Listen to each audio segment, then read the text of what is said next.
I would say this is not the time to go it alone. This is definitely the time to go to a professional. I think that, not to my industry's discredit, but I think that professional advice has really not been valued in the last probably, I would say, at least maybe even since the .com crash, 2002. So we're talking about a good 20 years. And of course that makes sense because outside of the .com crash and the lost decade that we had in America, you could really just throw a dart at the S&P sort of,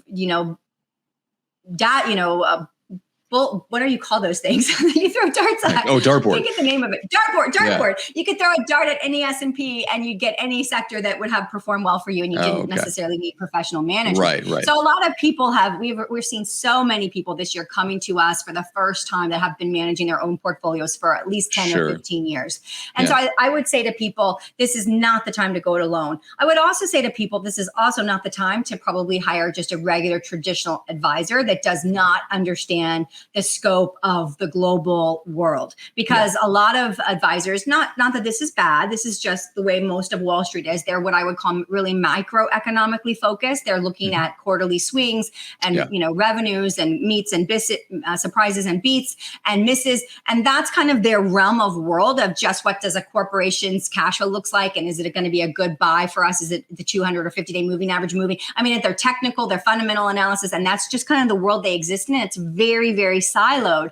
And we are going through a global economic transition. It is happening. Whether you believe that the central bankers will have their way and move us onto central bank digital currency, that's still a transition of massive proportion, or whether you believe, as I believe, that we have been outsmarted, outmoded, and outstrategized by the BRICS nations, and now America will have no choice but to ourselves go back to hard asset currency, which is what I fully believe. And if you just think through the logic of it, you'll see that there's no other alternative that will make viable economic sense. And I'll just explain that in 2 seconds by saying that if we do not move to a hard asset backed currency, with China moving to hard asset backed currencies through the BRICS union and their new reserve, how is our largest supplier nation going to continue to accept fiat currency from America when the whole rest of their trading bloc is dealing with hard asset-backed currency?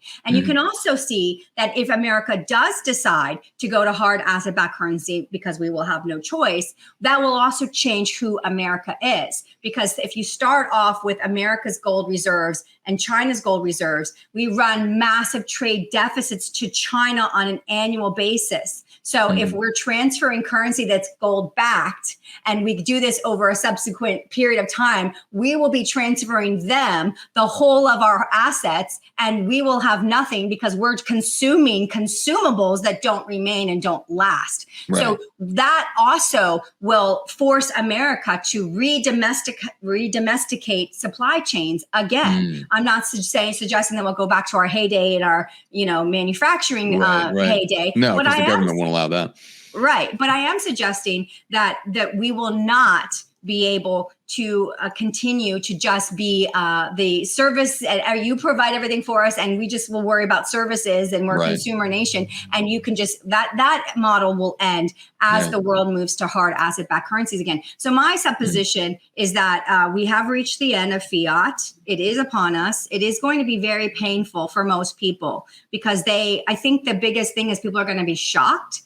They have no idea what's coming. If you call up a traditional Wall Street microeconomic person, they're just thinking in terms of the next 4 quarters. They're not understanding, wow, the whole Earth's economy and our fundamental currencies are shifting. We are moving from just dollar hegemony and the United States being the single and premier global reserve to multipolarity, which is the BRICS group, and I would say the West, which would be Europe and Australia, New Zealand, Canada, and America. So we are moving to multipolarity.